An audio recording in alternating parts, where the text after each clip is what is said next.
चलिए, तो good morning everyone. ये आपका एमसीक्यू का दूसरा सेट है, यानी कि दूसरा वीडियो है जो आप देख रहे हैं।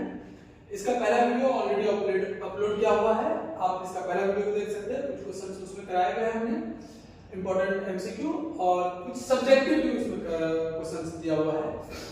तो ये बेसिकली आपका जेट बोर्ड का मॉडल पेपर है। ये हमारे तरफ से ये सेट नहीं है, ये मॉडल पेपर है जिसका हम सॉल्यूशन करवाने वाले हैं। तो हम आपसे बात कर रहे हैं किसका, model set 2000 model set physics का। किसका भैया, मॉडल सेट फिजिक्स का। और ये 2025 का मॉडल सेट का सॉल्यूशन एमसीक्यू का है ना। एमसीक्यू का सॉल्यूशन है जो आप अभी पढ़ने वाले हैं, है ना। तो आप देखते हैं इसके बारे में हम लोग कहां तक क्या क्या पढ़ पाते हैं, कितना कम से कम एमसीक्यू तो सारा कर ही लेंगे, ठीक है। तो पहला क्वेश्चन आपके सामने है, जब एक विद्युत द्विध्रुव को एक समान विद्युत क्षेत्र में रखा जाता है तो यह अनुभव करता है। पहली बात तो यह कि जब कोई एक विद्युत द्विध्रुव होता है तो विद्युत द्विध्रुव कहते हैं जब आपके पास दो छोटा छोटा आवेश हो। कैसा आवेश हो, दो आवेश हो जिसका परिमाण बराबर हो। मान लो ये अगर एक आवेश है जिसका नाम है Q1 और ये एक आवेश है जिसका नाम है Q2, नाम रखा है हमने। तो इस आवेश का जितना वैल्यू होगा, मान लो कंसीडर करो कि प्लस का 4 माइक्रो कूलम अगर होगा या कूलम होगा, तो इसका वैल्यू हमेशा -4 माइक्रो कूलम ही होना चाहिए। यानी आवेश का परिमाण Q1 का और Q2 का दोनों बराबर होना चाहिए, परंतु यह अगर धनात्मक है तो यह ऋणात्मक होना चाहिए, और यह अगर ऋणात्मक है तो यह आपका धनात्मक होनी चाहिए। पहला कंडीशन ये। और ये दोनों अगर अल्प दूरी पर है तो इसे विद्युत द्विध्रुव कहा जाता है। क्या कहा जाता है प्यारे बच्चों, इसे विद्युत द्विध्रुव कहा जाता है। ध्यान से सुनिए मेरी बात को। इसका मतलब यह हुआ कि विद्युत द्विध्रुव किसे कहते हैं, तो विद्युत द्विध्रुव कहते हैं जब दो समान परिमाण के परंतु विपरीत प्रकृति के दो आवेश काफी अल्प दूरी पर रखा हो, सिर्फ रखा हो। जैसे एग्जांपल के तौर पर एक पार्क में आप गए और पार्क में एक 25 साल का लड़का और एक 25 साल की लड़की दोनों आसपास कहीं है, अल्प दूरी पर है, तो आप इसे जोड़ा करते हैं, पेयर करते हैं। क्या कहते हैं, जोड़ा करते हैं। जब अगर ये दोनों लड़का लड़का ही होगा तब जोड़ा नहीं कहा जाएगा। उसी तरह ये दोनों आवेश, और पहली बात तो जोड़ा तब कहा जाएगा जब दोनों आसपास उम्र का हो। कंसीडर कीजिए 25 तो ये भी 25 साल का, ऐसा कभी नहीं हो सकता कि ये 55 साल का और ये 15 साल का, आप उसे जोड़ा कह देंगे। ये भी अगर प्लस Q आवेश है और इस पर -Q आवेश है और दोनों अल्प दूरी पर होनी चाहिए, तब वैसे सिस्टम को, जैसे यहाँ के सिस्टम को जोड़ा करते हैं, वैसे यहाँ के सिस्टम को द्विध्रुव कहा जाता है। चलिए, एक क्वेश्चन ये भी हो गया कि विद्युत द्विध्रुव किसे कहते हैं। तो जब अल्प दूरी पर होगा तो विद्युत द्विध्रुव कहा जाता है। हम इतनी बात ध्यान में रख लिए। अब बोला गया है क्वेश्चन में, क्या क्वेश्चन में बोला गया है, हाँ किसी को अगर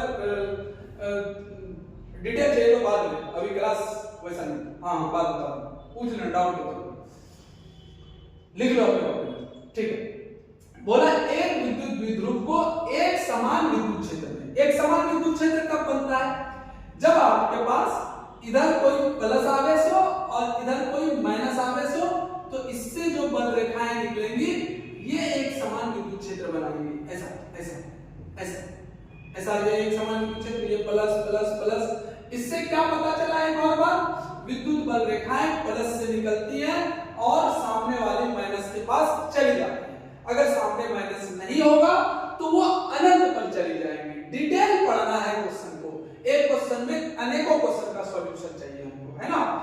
सिर्फ आंसर बता देंगे तो ऐसे वो भी कर देंगे, अच्छा ठीक है कभी पढ़ाते हैं, ठीक है ठीक है। तो बोला गया कि ऐसे सिस्टम को ला करके अगर हम यहां पर रख देते हैं, कहां पर रख देते हैं, यहां पर रख देते हैं, ऐसा मान लो रखने के बाद ऐसा रखने से ज्यादा अच्छे से समझ में आएगा और कोई मसला नहीं है। ऐसा रखने से ज्यादा समझ में आएगा और कोई मसला नहीं है, ये बात को ध्यान रखिए। चलिए ऐसा रख दिया विद्युत द्विध्रुव को। ऐसा जैसे ही आपने ला करके रखा तो ये वाला प्लस इस वाले प्लस आवेश को, इस वाले प्लस आवेश को क्या करेगा, इस तरफ धक्का देगा, और यह वाला प्लस इस वाले माइनस आवेश को क्या करेगा, अपनी ओर आकर्षित करेगा। जितना जोर से धक्का देगा उतनी जोर से आकर्षित करेगा। क्यों? क्योंकि विद्युत क्षेत्र एक समान है, साथ ही साथ दोनों आवेश पर परिमाण भी बराबर है।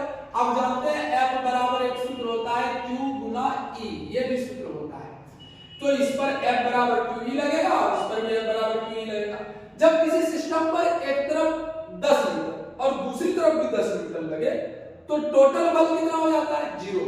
लेकिन ये ऐसा सिस्टम है, इस पर इस तरफ बल लग रहा है और इस तरफ भी बल लग रहा है, तो ये पूरा क्या कर जाएगा, घूमने के लिए सोचेगा, जिसे हम क्या कहते हैं, बल आघूर्ण कहते हैं। तो बल तो टोटल बल तो इसके पास अगर इधर QE बल लगा तो इधर भी माइनस QE बल लगेगा, जिससे ये बल कैंसिल आउट हो जाएगा।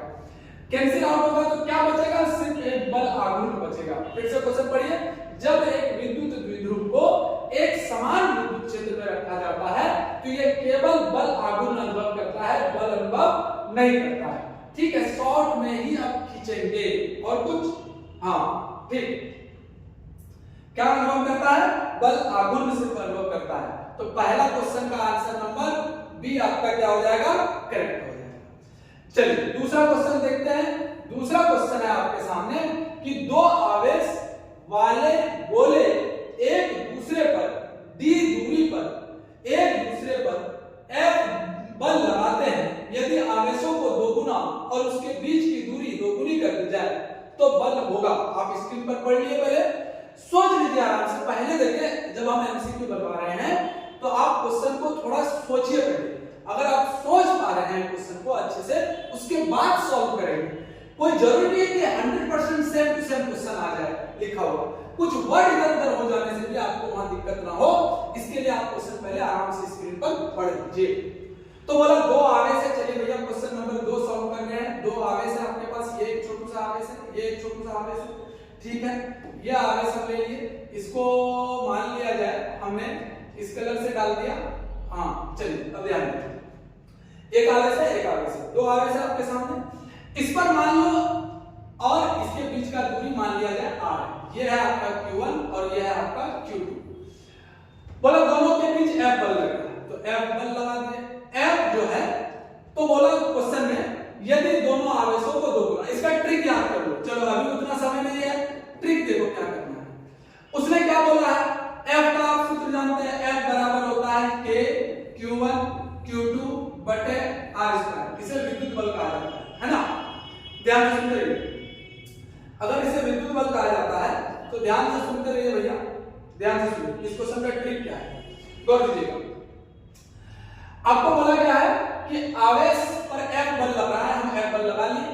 अब बोला गया आवेशों को दोगुना कर दिया जाए। यदि आवेशों को दोगुना, एक आवेश को नहीं, दोनों आवेशों को, तो F को लिखिए F नया वाला, F न्यू बराबर आवेश दोगुना, तो पहला आवेश दोगुना कर दिया, दूसरा आवेश को भी दोगुना, तो दूसरा आवेश भी दोगुना कर दिया। सिंपल लिखो, आंसर तरीका बता रहे हैं, ट्रिक देखो। अगर वहां 4 गुना रहता तो यहाँ 4 लिखते, अगर दूसरा आवेश 3 गुना रहता तो यहाँ 3 लिखते, अगर दोनों 4 गुना रहता तो दोनों को 4 लिख देते। लॉजिक सही है, जा रहा है, वेरी गुड। चलो बोला बीच की दूरी को भी हमने 2 गुनी कर दी, तो बीच की दूरी को 2 गुनी, जितना गुना बीच का दूरी होगा ना उसका स्क्वायर कर देना। क्या कर देना, स्क्वायर। अब स्क्वायर करोगे तो तुमको क्या मिलेगा, 2 का 2, 2 दूनी 4, या आंसर ऊपर भी 4 नीचे भी 4, आंसर आएगा 1। यानी 1 और यहां पर F लगा दीजिए, यहां पर क्या लगा दीजिए, F। जितना बल लगा हुआ है उतना बल लगा दीजिए, तो 1 गुना F बराबर क्या आंसर आएगा, F।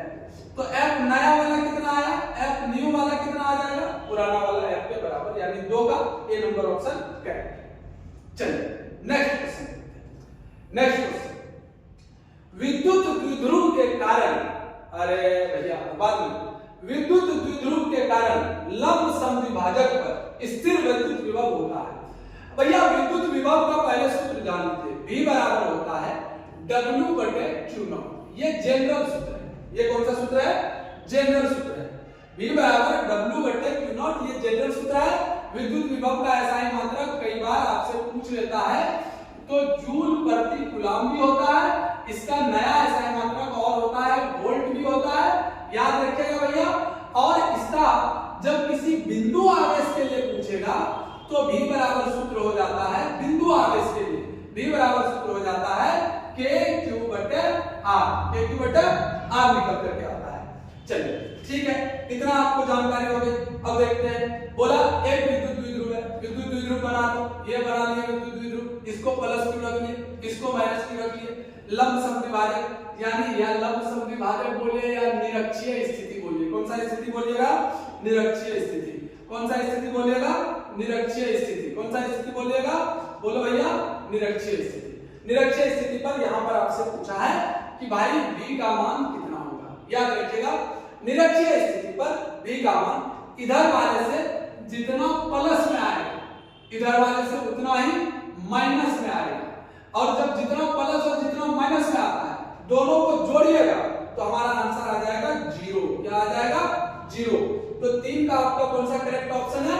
3 का A नंबर करेक्ट ऑप्शन है। 3 का A नंबर आपका कैसा ऑप्शन है? करेक्ट ऑप्शन है, ये वाला आंसर करेक्ट है। चलिए नेक्स्ट क्वेश्चन, नेक्स्ट क्वेश्चन को देखते हैं। 4 नंबर क्वेश्चन क्या है?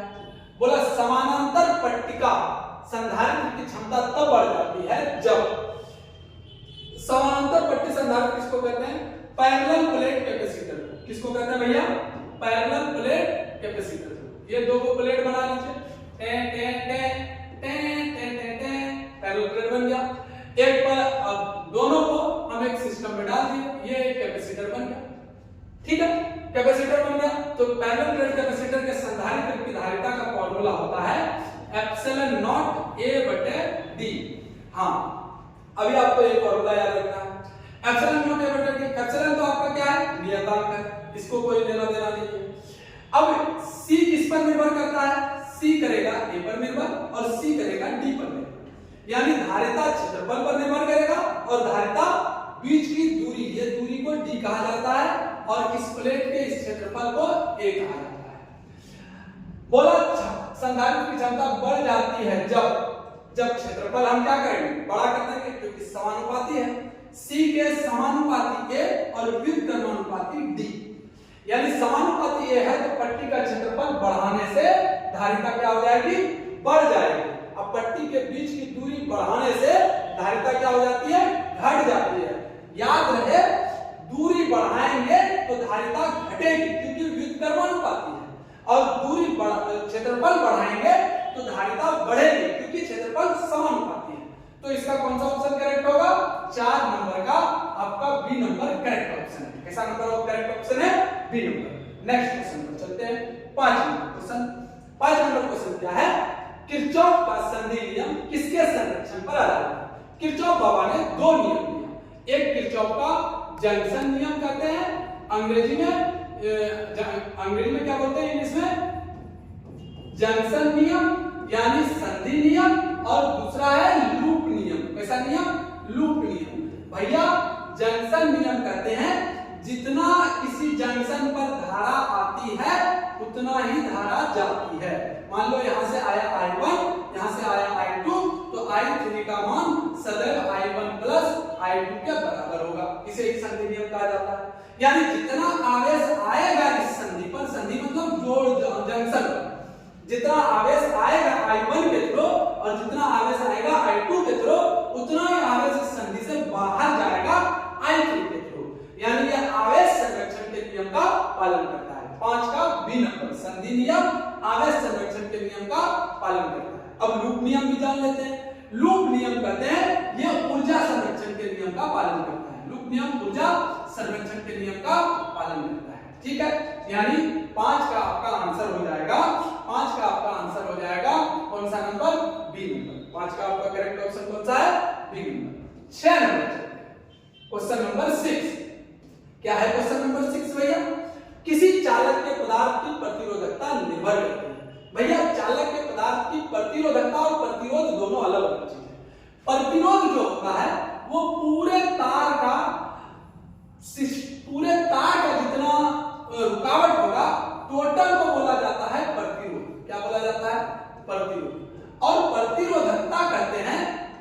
हम लोग आर से दर्शाते हैं। अब प्रतिरोधकता को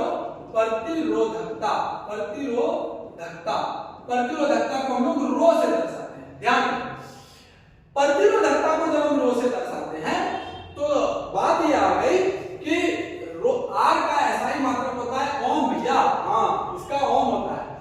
तो ये जो होता है ना आर का सूत्र होता है आर बराबर rho L by A, rho L upon A, यानी आर निर्भर करता है लंबाई पर भी और अनुप्रस्थ काट के क्षेत्रफल, ये हुआ अनुप्रस्थ काट का क्षेत्रफल।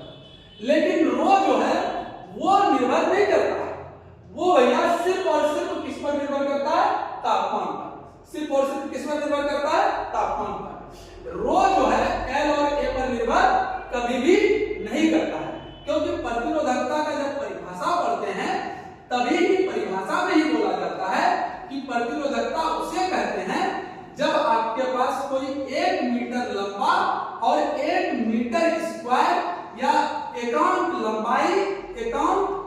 लंबाई भी होना चाहिए और एकांक अनुप्रस्थ काट का क्षेत्रफल भी होना चाहिए।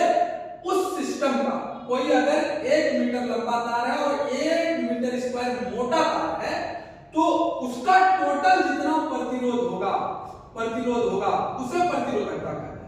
जब बात ही प्रतिरोधकता में एक का हो रहा है तो इसको लंबाई और अनुप्रस्थ काट के क्षेत्रफल से कोई लेना देना नहीं है। तो भैया किससे लेना देना है? इसको प्रतिरोधकता को सिर्फ और सिर्फ तापमान से मतलब होता है। प्रतिरोध को भी तापमान से मतलब होता है।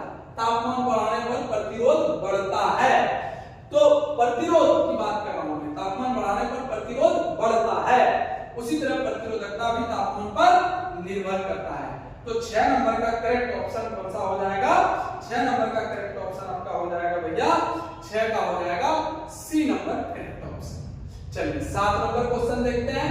बोला एक गतिमान चार्ज मतलब आवेश, एक गतिमान आवेश उत्पन्न करता है। गौर से सुनिए, जब आवेश आपका 7 नंबर क्वेश्चन, जब आवेश आपका विराम अवस्था में तब वो सिर्फ विद्युत क्षेत्र पैदा करता है। कैसा क्षेत्र पैदा करता है? विद्युत क्षेत्र पैदा करता है ना। लेकिन वही चार्ज अगर गति में हो तो वो विद्युत और चुंबकीय क्षेत्र दोनों पैदा करता है। विद्युत और चुंबकीय एक समान गति में हो तो वो विद्युत क्षेत्र और चुंबकीय क्षेत्र दोनों ही पैदा करता है। यहाँ गतिमान है, ऑप्शन देखते हैं, केवल विद्युत क्षेत्र गलत ऑप्शन, केवल चुंबकीय क्षेत्र ये भी गलत ऑप्शन, विद्युत क्षेत्र और चुंबकीय दोनों, यानी 7 का आपका करेक्ट ऑप्शन क्या हो जाएगा? सी नंबर करेक्ट ऑप्शन है। लिख लीजिए। 8 नंबर पर आते हैं। बोलता है विद्युत धारा के चुंबकीय प्रभाव की खोज किसने की? याद कीजिए थोड़ा सा। विद्युत धारा, ऑस्टर्ड का नाम याद है आपको? ऑस्टर्ड का नाम याद है आपको? ऑस्टर्ड साहब का नाम याद है आपको? ऑस्टर्ड साहब ने बोला था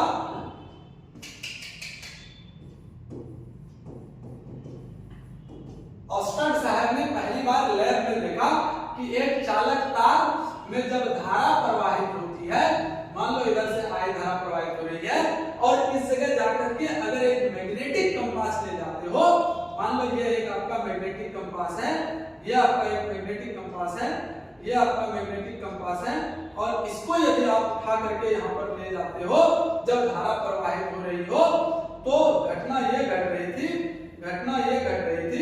ध्यान से सुनना कि जब इसको हम यहाँ पर ले जाते थे धारा प्रवाहित होते टाइम, तो ये वाला सुई जो है, ये वाला सुई डिफ्लेक्ट कर जाता था। क्या कर जाता था?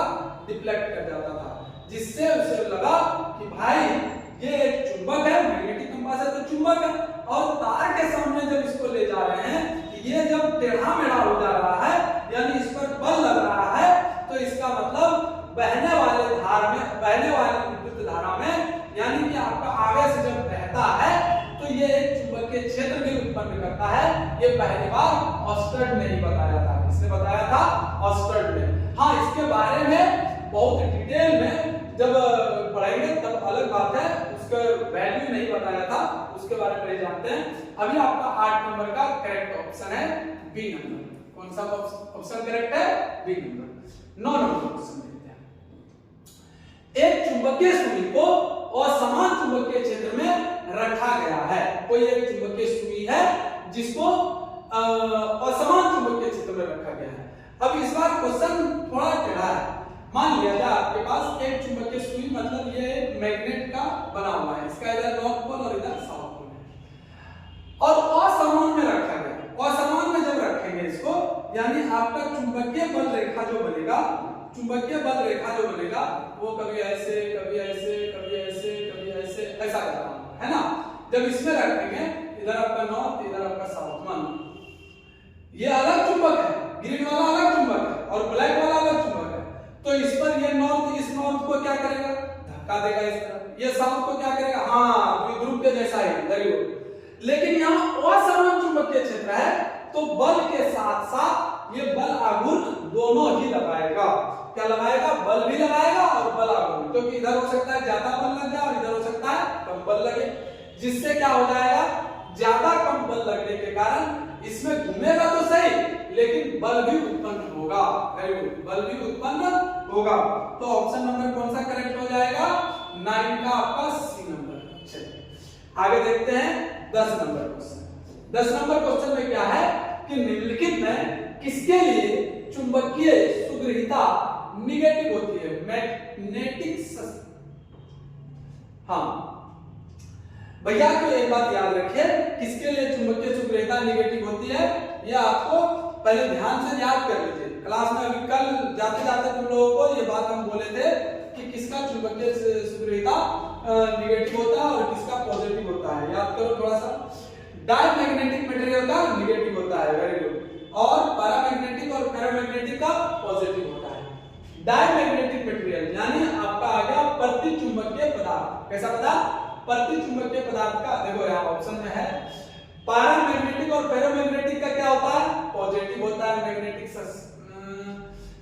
चुंबकीय सुग्रहिता, हाँ ठीक है, पैरामैग्नेटिक और फेरोमैग्नेटिक का पॉजिटिव होता है, डायमैग्नेटिक का निगेटिव होता है। डायमैग्नेटिक का क्या होता है, निगेटिव होता है चुंबकीय सुग्रहिता, और पारा का और फेरो का, पारा का और फेरो का, पारा फेरो पॉजिटिव, डाय निगेटिव। ठीक, 11 number question, Lenz law, Lenz का नियम निम्नलिखित के अनुसार होता है। क्वेश्चन नंबर 11 बोला गया है, हाँ उसका डी नंबर, 10 का डी नंबर ऑप्शन करेक्ट है।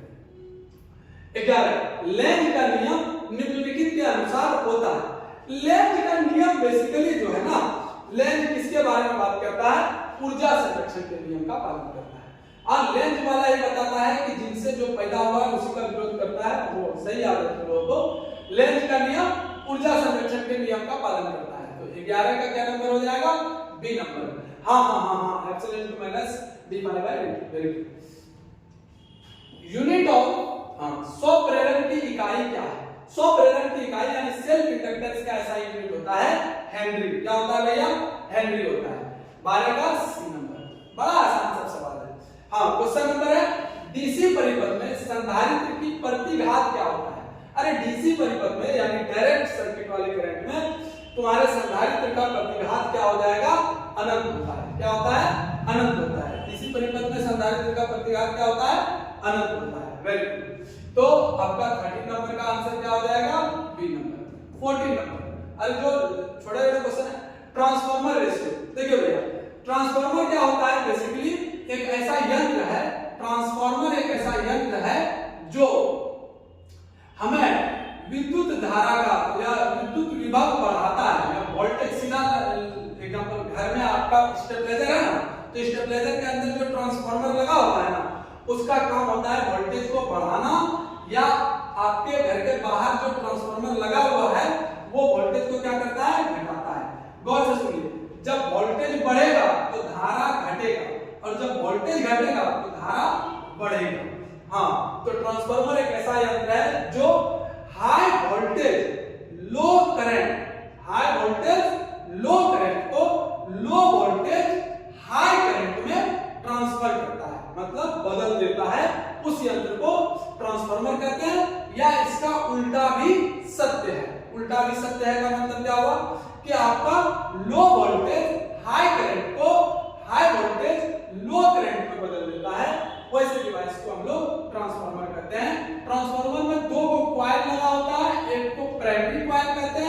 और एक को सेकेंडरी कॉइल कहते हैं। प्राइमरी कॉइल में इनपुट धारा को ला करके लगाया जाता है और सेकेंडरी कॉइल से आउटपुट धारा लिया जाता है। याद रहे, इसे इनपुट कॉइल भी कहते हैं, उसे आउटपुट कॉइल भी कहते हैं।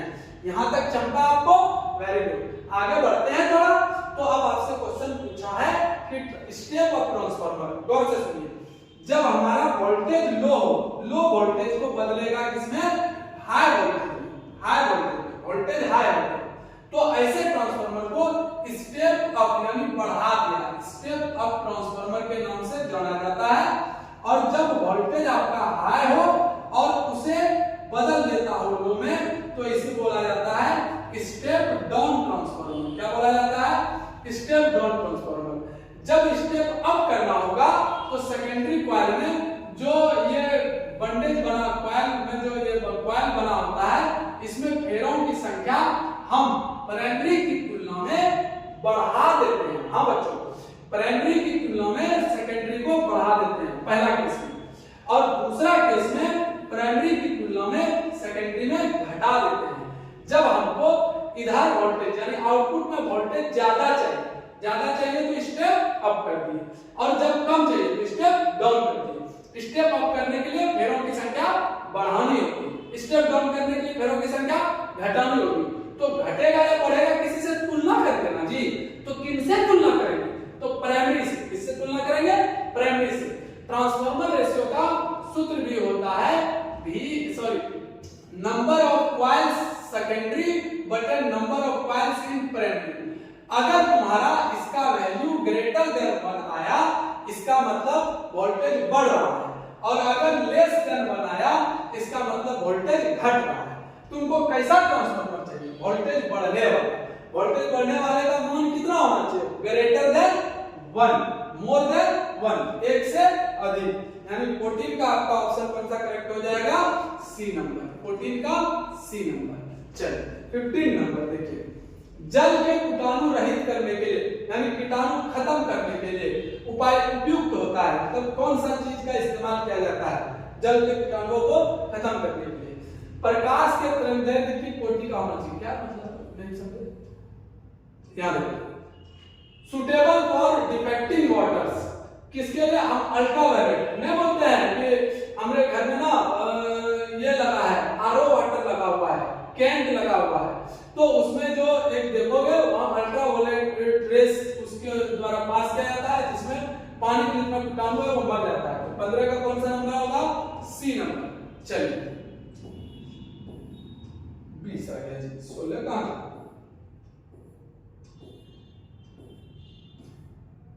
16, 17, 18 कहां नहीं है? अच्छा चलिए 20 नंबर। द फिनोमिना, वो परिघटना जिससे प्रकाश तरंगों की प्रकृति अनुप्रस्थ होती है।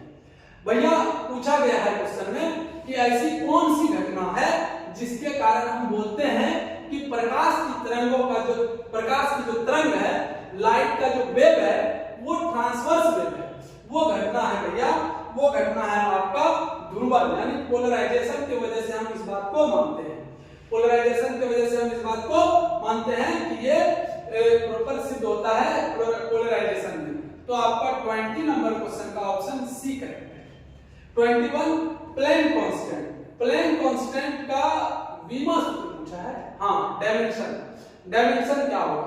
तो पहली बात तो प्लेन कांस्टेंट का फोर्स इनटू टाइम। नहीं, फोर्स इनटू टाइम तो नहीं होगा। इसको कैसे बनाए? प्लेन कांस्टेंट का अगर आपको बीमा सूत्र याद हो तो काम बन जाएगा। प्लेन कांस्टेंट का बीमा सूत्र अगर याद हो तो आपका क्या हो जाएगा? काम तो बन जाएगा। ml स्क्वायर t का पावर -1 ऐसा प्लेन कांस्टेंट का बीमा सूत्र। ठीक है, हाँ हम बना रहे थे भाई, हमको याद थोड़ी है, सब माइंड में सेट कर रहे थे। ml स्क्वायर t का पावर -1 ये होता है प्लेन कांस्टेंट का बीमा सूत्र। अब इस देखो क्वेश्चन कितना होशियारी से पूछा है। अब इसमें से चेक करके बताओ कि कौन सा फिट बैठता है इसके लिए। तो बल का क्या होता है? बल का ही याद कराए हैं पूरे क्लास में। दो बीमा सूत्र हम याद करके बोलते हैं, एक बल और एक ऊर्जा। बल का क्या होता है?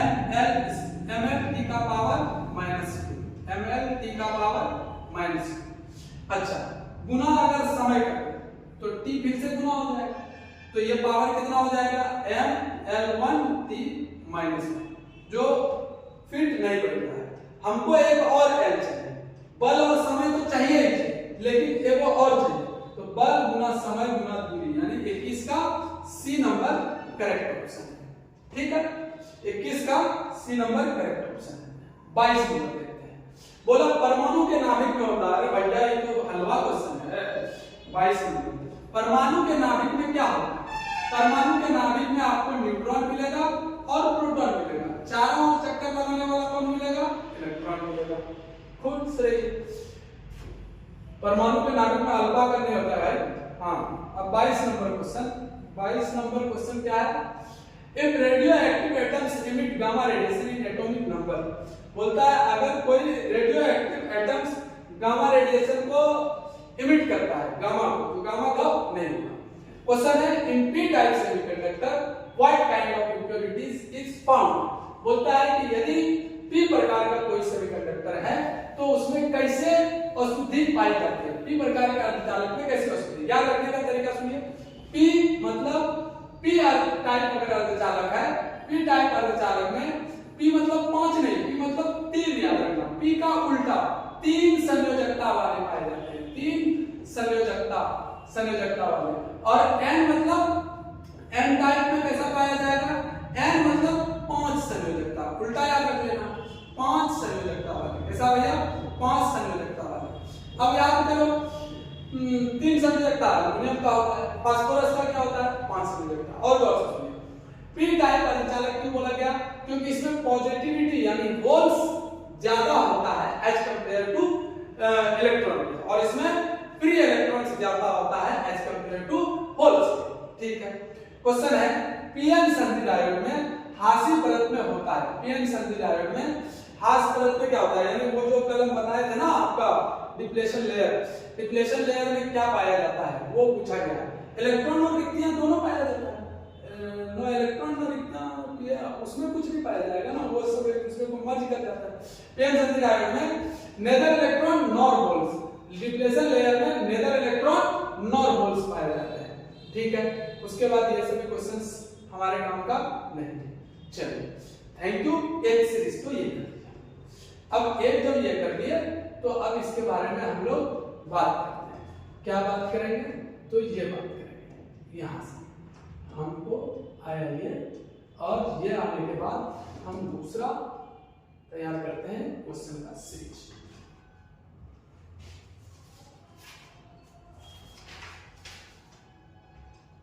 ठीक, आपके स्क्रीन के सामने दिख रहा है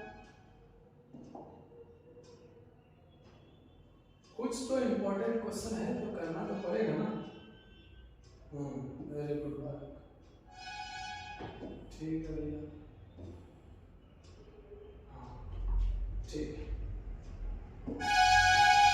क्वेश्चन नंबर 3 देखिए, बोला प्रत्येक धारिता C के 3 संधारित्र, 3 को संधारित्र लेते हैं, एक संधारित्र, 2 संधारित्र, 3 संधारित्र। इसकी धारिता C, इसकी धारिता C, इसकी धारिता C। हाँ, संधारित्र का चिन्ह है, ये पहचान मतलब ड्रॉ करने का तरीका है। संधारित्र समानांतर कनेक्शन में जुड़े हुए। समानांतर कनेक्शन में जोड़ने का मतलब ये हुआ कि समानांतर कनेक्शन में कैसे जोड़ सकते हैं? इसको यहां ला लीजिए, इसको यहां ला लीजिए। अरे भैया आ जाओ, ला लीजिए। अब जोड़ दीजिए, इसका प्लस इसका एक किनारा जोड़ के एक बना लिए, और इसका एक किनारा जोड़ के एक तार इधर निकाल दिए, एक तार इधर निकाल दिए, तीनों समानांतर क्रम में जुड़ गया। बोला इसका तुल्य धारिता क्या होगा? देखो एकदम शॉर्टकट ट्रिक याद रखो, आपको प्रतिरोध 10 से पढ़े। प्रतिरोध जब समानांतर क्रम में जुड़ता है तब R नेट बराबर होता है 1/R नेट बराबर 1/R1 प्लस 1/R2 प्लस ऐसा चलता है। उसमें भी यदि R1 और R2 बराबर हो जाए, देखो भैया बिल्कुल अलग चीज बता रहे हैं, ध्यान से सुनो। जब 4 को प्रतिरोध है, मान लो R1 बराबर R2 बराबर R3 ऐसा है, अब बराबर वैल्यू दिया हुआ है R, और इन तीनों को यदि समांतर क्रम में जोड़ा गया है, किस क्रम में? समांतर क्रम में, तो तो नेट यानी कुल प्रतिरोध आर कुल का जो वैल्यू होगा उस सीधा तरीका बता देते हैं आर बटे क्या को प्रतिरोध है 1 2 3 तो बटे 3 कर देंगे। अगर 4 होगा तो 4 कर देंगे, 5 होगा तो 5 कर देंगे, यानी n होगा तो n कर देंगे। यही अगर श्रेणी क्रम में होता, ध्यान से सुनो, श्रेणी क्रम में होता और श्रेणी क्रम में R1 R2 और R3 जुड़ा होता तो R कुल वैल्यू जो होता वो होता 3 गुना R, या फिर अगर n को प्रतिरोध होता तो n गुना R और यहाँ R बटे n कर देते हैं। जस्ट इसका उल्टा सूत्र, जस्ट इसका उल्टा सूत्र, उल्टा सूत्र का मतलब क्या हुआ? मान लो C1 है, C2 है, C3 है, इस तरह करके C4 भी है, बराबर वैल्यू दिया हुआ है C, और इन सब को यदि समांतर क्रम में जोड़ा गया, कौन सा क्रम है? समांतर क्रम। तो समांतर क्रम में C कुल का वैल्यू होगा, समांतर क्रम में C कुल का मान होता है, C कुल का मान होता है m गुना C, m गुना C का मतलब 4 गुना C। लेकिन अगर श्रेणी क्रम में जुड़ा हुआ है, श्रेणी क्रम में ये जुड़ा होगा तो C कुल का मान हो जाएगा C बटे m, यानी C बटे 4। अब आप क्वेश्चन देखिए प्रीवियस में क्या जोड़े हैं, 1 को 2 को 3 को प्रतिरोध है ना 3, तो 3 को का अगर हमसे पूछा है कि C तुल्य कितना होगा, यानी C कुल कितना होगा, तो C बटे m का मान कितना है 3, तो C बटे 3, C बटे 3 इसमें है C नंबर।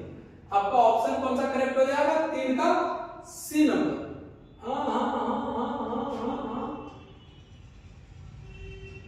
गड़बड़ गया क्या? अब रुक जा भैया, हम कहीं गलत बता दिए क्या?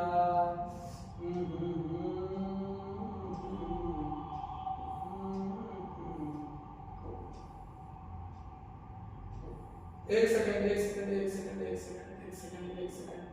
हम गड़बड़ कहीं तो नहीं ना कर दिया आपको बताने में। श्रेणी क्रम में C बटे n, समांतर क्रम में n गुना C, ठीक तो है? अच्छा, यहाँ पर हमसे यहाँ पर भारी मिस्टेक, माफी चाहते हैं। C कुल का मान कितना हो जाएगा? C कुल का मान हो जाएगा भैया n गुना C बराबर 3 गुना C, यानी 3C। आपका आंसर हो जाएगा A नंबर है। अब क्वेश्चन नंबर 4 पर पढ़िए, क्या लिखा हुआ है क्वेश्चन नंबर 4? क्वेश्चन नंबर 4 में दिया हुआ है कि गॉसियन सतह जो 3 आवेश कणों को निर्वात में घेरता है। पहले वो गॉसियन सतह कैसा सतह होता है? काल्पनिक सतह होता है, ये वास्तविक सतह नहीं है। वेरी गुड, तो बोलो कैसा सतह होता है? काल्पनिक सतह होता है। इसके अंदर क्या आवेश है? एक Q1 पड़ा हुआ है, एक Q2 पड़ा हुआ है, एक सिस्टम बना रहा है, दो से अधिक सिस्टम बन जाता है, एक पृथ्वी, ठीक है।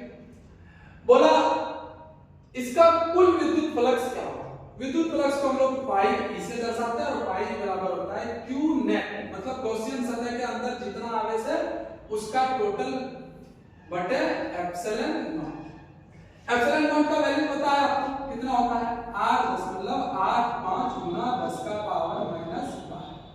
वेरी सब नैनो कूलम में आवेश है। जब नैनो कूलम में आवेश है तो हम इस नैनो कूलम को भैया एक काम करते हैं क्या कि इस नैनो कूलम को पहले सॉल्व करते हैं। Q नेट बराबर क्या आएगा? Q1 plus Q2 plus Q3, Q1 का value -14 nano coulomb plus 78.85 nano coulomb, फिर से -56 नैनो कूलम। भैया सब नैनो कूलम में है, सब एक जैसे यूनिट में है तो जोड़ सकते हैं।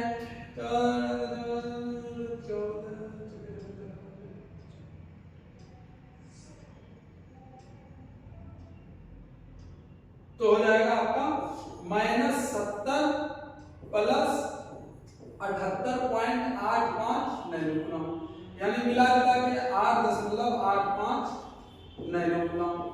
अब देखिए ये आपका क्यू नेट आ गया।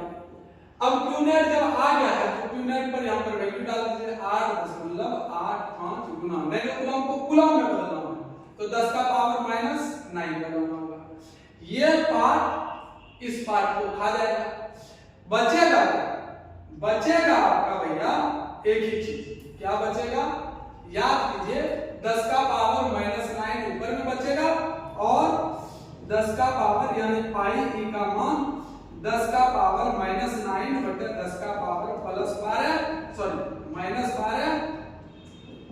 12 काटकूट करेंगे तो 10 का पावर माइनस 9 गुना 10 का पावर प्लस 12 तो आपका आंसर आएगा 10 का पावर 3।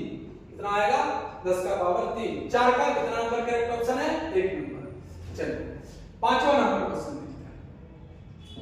पांचवा नंबर क्वेश्चन है एक समानांतर प्लेट वायु संधारित्र की धारिता C है, जब इसमें 5 डाइलेक्ट्रिक कांस्टेंट वाले तो पूरी तरह भर दिया जाता है तो धारिता प्रतिशत वृद्धि होगी। अरे बड़ा लॉजिकली क्वेश्चन है भैया, आप खुद ही जानिए।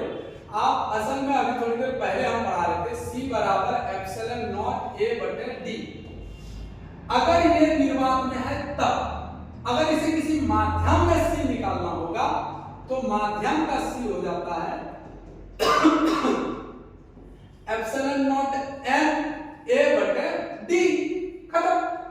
लेकिन आप पढ़े होंगे कि एप्सिलॉन R बराबर एक सूत्र होता है जिसे हम लोग क्या करते हैं रिलेटिव परमिटिविटी यानी आपेक्षिक विद्युतशीलता कहते हैं।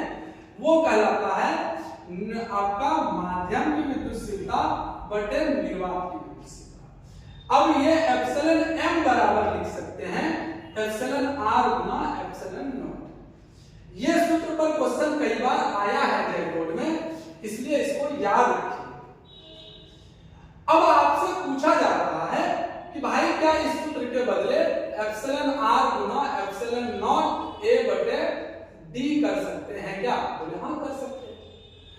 और आप जानते हैं कि इसका वैल्यू कितना दे रखा है C दे रखा है, कितने का गौर से देखिए, हम रेड कलम चला रहे हैं, इतना का वैल्यू आपका क्या दे रखा है देख लीजिए गौर से, इतना का वैल्यू आपको दे रखा है, इतना का वैल्यू आपको दे रखा है भैया आपको एप्सिलॉन नॉट A बटे D दे रखा है।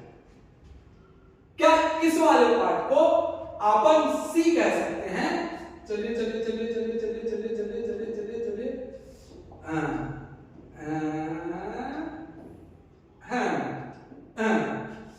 क्या ये वाला पार्ट हमारा बराबर हो सकता है C के?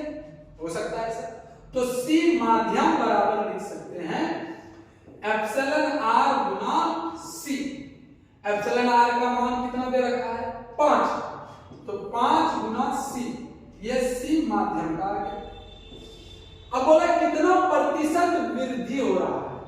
देखिए यार क्वेश्चन में कितना प्रतिशत वृद्धि पूछा है, नेट कितना परसेंट हो गया ये नहीं पूछा है, वृद्धि पूछा है।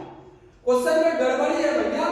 आप देखिए पुराना वाला वैल्यू C था, आप माध्यम में जब निकाले तो माध्यम में आया 5C, ये पहले C था, बदल करके कितना हो गया 5C, इसको किसी चीज में डुबा दिया जिससे वो क्या बन गया 5C। तो बदला परिवर्तन कितना आया, तो परिवर्तन C से 5C, तो 4C बढ़ गया, बढ़ा कितना, बढ़ा 4C। प्रतिशत वृद्धि किसे निकालते हैं, प्रतिशत वृद्धि निकालते हैं भैया कि बढ़ा हुआ संख्या गुना 100 बटे पुरनका संख्या, तो C से क्या आ जाएगा C कट जाएगा, यानी 400%। ऑप्शन में गलत दिया हुआ है, कहीं 400% दिया ही नहीं। लेकिन अगर तुमसे पूछता कि टोटल कितना परसेंट हो गया, तो भाई C से 5C बना, C अपने आप में 100% होता है, उसको 5 गुना करके अब कितना बन गया 500%। अगर यहाँ इंक्रीज वर्ड नहीं लिखा होता, प्रतिशत वृद्धि नहीं लिखा होता, तो हमारा आंसर होता 500%, और प्रतिशत वृद्धि पूछा है तो आंसर 400% हो जाएगा, जो ऑप्शन में नहीं दिया हुआ है गलत। ठीक है, क्वेश्चन नंबर 6, तांबे की छड़ का विशिष्ट प्रतिरोध तांबे के पतले तार की तुलना में क्या होगा? भैया विशिष्ट प्रतिरोध बोलो या प्रतिरोधकता बोलो, हमको उनसे कोई दिक्कत नहीं है। हमने बोला है कभी भी लंबाई, चौड़ाई, ऊंचाई, खटाई, पटाई, चटाई, मटाई से इसको कोई लेना देना नहीं है, इसको सिर्फ लेना देना है तो टेम्परेचर से यानी तापमान से। अब पतला चल रहा है कि मोटा चल रहा है, उससे प्रतिरोध नहीं बदलता, इसलिए इसका प्रतिरोध क्या रहेगा? समान रहेगा, यानी 6 का सी नंबर है। 7 नंबर, ओम का नियम तब मान्य होता है जब चालक का तापमान होता है। ओम का नियम तब मान्य होता है जब चालक का तापमान नियत होता है। ओम बाबा खुद बोले हैं इस बात को, दूसरे किसी ने नहीं बोला है, ओम साहब खुद बोले हैं कि चालक का तापमान नियत रहेगा तभी हमारा नियम वैलिड होगा, अन्यथा मेरा नियम वैलिड नहीं होगा। अब यहाँ पर दिया हुआ है क्वेश्चन में आपको बड़े आसान भाषा में समझिए क्या दे रखा है। दे रखा है आपसे कि भैया आपसे दे रखा है, गौर से क्वेश्चन का कहना है इधर से 2 एम्पियर आ रहा है, इधर से 2 एम्पियर आ रहा है, यहाँ कितना एम्पियर पहुंचेगा? 4 एम्पियर। 4 एम्पियर में 1 एम्पियर निकल गया तो यहाँ कितना पहुंचेगा? 3 एम्पियर। 3 एम्पियर में से 1.3 इधर, तो 1.7 एम्पियर किधर आएगा? इस तरफ आएगा।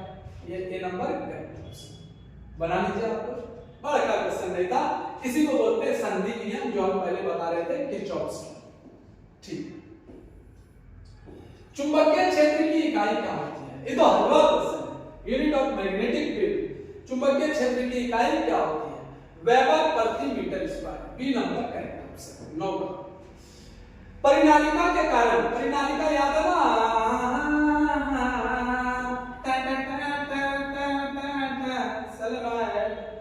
हाँ, चुंबकीय क्षेत्र किस पर निर्भर नहीं करता है? यह क्वेश्चन पूछा है कि परिनालिका में चुंबकीय क्षेत्र किस पर निर्भर नहीं करता है। अरे भैया जितना ज्यादा घुमाव होगा चुंबकीय क्षेत्र उतना होगा, सही बात है। उसके बाद ऑप्शन का लिखा हुआ करंट, ये वर्तमान क्या लिख दिया है? मैग्नेटिक फील्ड इंडिपेंडेंट यानी किस पर निर्भर नहीं करता है, घुमाव पर तो निर्भर करेगा। जितना ज्यादा फेरा होगा उस पर तो निर्भर करेगा ही, और जितना ज्यादा करंट बहेगा उस पर भी निर्भर करेगा। करंट से चुंबकीय क्षेत्र बनता है।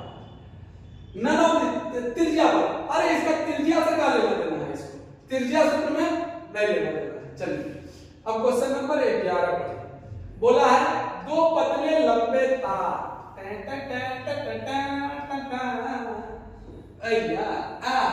दो पतले लंबे तार, एक तार हो गया ये जिसमें आई धारा, एक तार हो गया ये जो डी दूरी पर है, डी दूरी आ गई, अलग अलग है, डी से अलग है, एक ही दिशा में आएगा, इसमें भी आई इसमें भी आई, ठीक है। वो एक दूसरे पर इतना बल आकर्षित करते हैं, अरे वो तो खुद बता दिया कि एक दूसरे पर इतना बल आकर्षित करते हैं।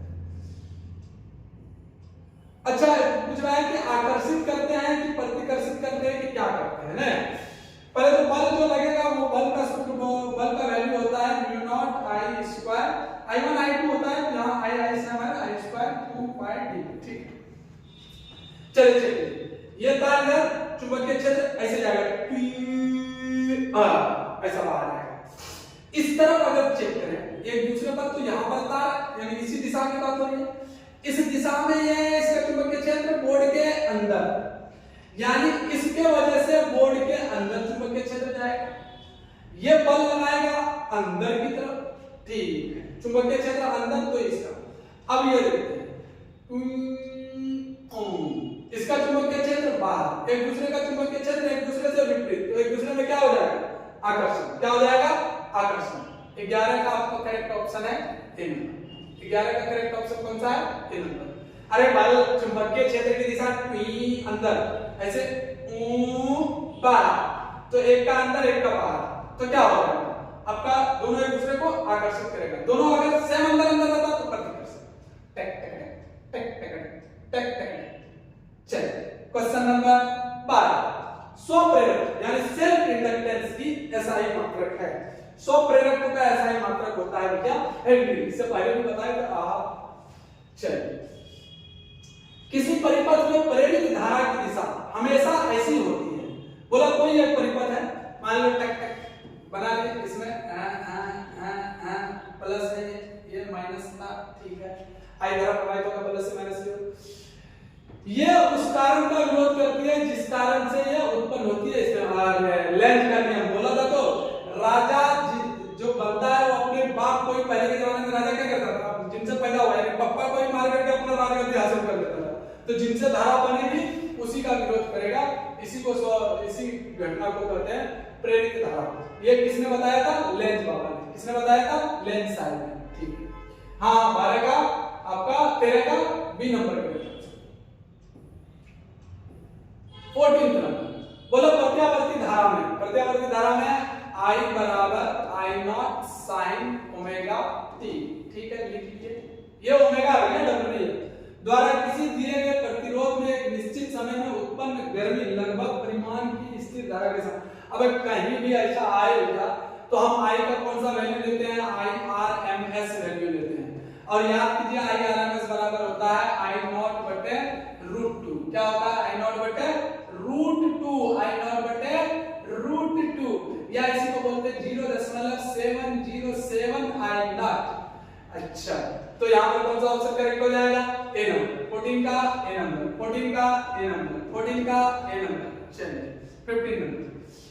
प्रकाश की किरण विरल माध्यम से सघन माध्यम में। भैया प्रकाश है वो वाली किरण नहीं जो तुम समझ रहे हो। यहाँ पर प्रकाश की किरण आई, जैसे ही आएगी तो यहाँ पर पहले आप एक लंब ड्रॉ कीजिएगा। विरल से जब ये सघन में जाती है यानी फैले हुए जगह से सकरा जगह में जाएगी तो यह अभिलंब की ओर मुड़ जाएगी। यही बात अगर कोई पूछ ले कि सघन से विरल में जब जाएगी तो वो अभिलंब से दूर भागेगी, तो इसमें कहा जा रही है विरल से सघन तो लंब की ओर झुकेगी। यानी 15 का बी नंबर ऑप्शन करेक्ट है। चलिए आप लोग बीच बीच में लाइक शेयर सब्सक्राइब कर दीजिए ताकि आपका दोस्त वगैरह भी देखे। हम ऐसा बोलते नहीं है लेकिन मेरे दिमाग में अभी आ गया कि कुछ बच्चा का भला हो जाएगा तो इसलिए बोल दिया है ना। चलो खैर तुम लोगों का भला होगा ही होगा, इसका गारंटी है। 16 नंबर ऑप्टिकल फाइबर के माध्यम से प्रकाश का गमन किसके कारण होता है? ऑप्टिकल फाइबर में जो आप प्रकाश के तंतु बोलते हैं उसी को ऑप्टिकल फाइबर बोला जाता है। भैया प्रकाश के तंतु में याद कीजिए ये जो जियो फाइबर आप नाम सुनते हैं ना, जियो धन धनाधन धन धनाधन धन धनाधन धन धनाधन, तो वैसा ही ऑप्टिकल फाइबर में, ऑप्टिकल फाइबर में ये टोटल इंटरनल रिफ्लेक्शन के कारण इतनी तेजी से घटना चलती है। अभी बस याद करो कैसे होती है, इतना टेंशन मत लो। कितना घटना होता है? टोटल इंटरनल रिफ्लेक्शन यानी पूर्ण आंतरिक परावर्तन के कारण इसमें सारी घटनाएं चलती है। समझ में आया मेरी बात? तो 16 का ऑप्शन नंबर कौन सा हो जाएगा? B number correct. 16 का भी बी नंबर। मार्को करेंगे अगर ये घटना किया तो सबका बी होता है। सर बी लगा हमारे कितना बड़ा आंसर हो दिमाग है, दिख रहा है, दिख रहा है, दिख रहा है। चलो कुछ गधा बी लगा देना कहीं नहीं आएगा, सबको पढ़ के जाओ। हाँ यहाँ से पट्टा है गधा, ठीक है। हाँ साल भर पढ़ा उनका किया था। अच्छा तुम्हारा लेट जाने था, अच्छा तो लेट जाने था तो रिवीजन नहीं कहा था। अच्छा सब टाइम में क्लास छोड़ेगा तो हम क्या करेंगे? गधा पांडे जी। चलो भटकाता है। एक संयुक्त सूक्ष्मदर्शी के अभिदृश्यक लेंस द्वारा बनाए गए प्रतिबिंब, एक होता है सरल सूक्ष्मदर्शी, एक होता है संयुक्त सूक्ष्मदर्शी। एक सिंपल माइक्रोस्कोप होता है और एक कंपाउंड माइक्रोस्कोप होता है। कितने तरह का माइक्रोस्कोप होता है? सिंपल और कंपाउंड। सिंपल में आभासी बनता है और कंपाउंड में वास्तविक और बड़ा प्रतिबिंब बनता है। 17 का सी नंबर। ये सिंपल होगा तो आभासी और बड़ा प्रतिबिंब। किसी तरंग के गमन के लिए द्वितीयक तरंगिकाओं का विचार है क्या नहीं भैया? अरे भैया तरंगिका होता है वो खुद एक बड़ा ये बन जाता है, वेवलेट्स बनता है, बहुत लंबा चौड़ा कहानी था हाइगन्स का। तो 18 का बी नंबर। कौन सा करेक्ट ऑप्शन है? B number. 19 नंबर हवा में एक डबल स्लिट व्यतिकरण, double slit interference experiment is carried out in air and entire element is deep in water the fringe width is. हां बोला गया कि भाई हवा में जो है डबल स्लिट एक्सपेरिमेंट को अगर पानी में डुबा करके वही किया जाता है तो फ्रिंज विड्थ क्या हो जाएगा? फ्रिंज विड्थ क्या हो जाएगा? जब विरल से सघन में चले जाएंगे तो फ्रिंज विड्थ ऑटोमेटिक क्या हो जाएगा? डिक्रीज कर जाएगा, घट जाएगा। विरल से सघन में जाने पर डिक्रीज कर जाता है। ये अगर सघन से विरल में जाते हैं तो फ्रिंज विड्थ क्या हो जाता है? बढ़ जाता है, इसमें घट जाएगा। तो 19 नंबर का option correct option of B number D. 19 का बड़ी नंबर बॉय वही बबीता जी हां। 20 नंबर द्रव्यमान m और गतिज ऊर्जा e वाले पिंड की डी ब्रोगली तरंगदैर्घ्य क्या है? डी ब्रोगली तरंगदैर्घ्य क्या है? De Broglie wavelength of body of mass m and kinetic energy is given by symbolic means। मतलब फॉर्मूला पूछा है डी ब्रोगली का और कुछ नहीं पूछा है, उसमें कोई बड़ी बात नहीं है। h/√2 यहां पर होना चाहिए। हां, डी ब्रोगली इक्वेशन इस कंडीशन में हम क्या बोलते हैं? h/√2 m * e। ये होगा फॉर्मूला डी ब्रोगली का, आपका याद रखिए। इसका ऑप्शन नंबर ए करेक्ट है। बोर के परमाणु मॉडल में निम्नलिखित में कौन सा H/2 पाई का पूर्ण गुणज होता है? कोणीय संवेग पूर्ण गुणज होता है ना। बोर केमिस्ट्री वाला तुम लोग ज्यादा अच्छा बता सकते हो। परमाणु की त्रिज्या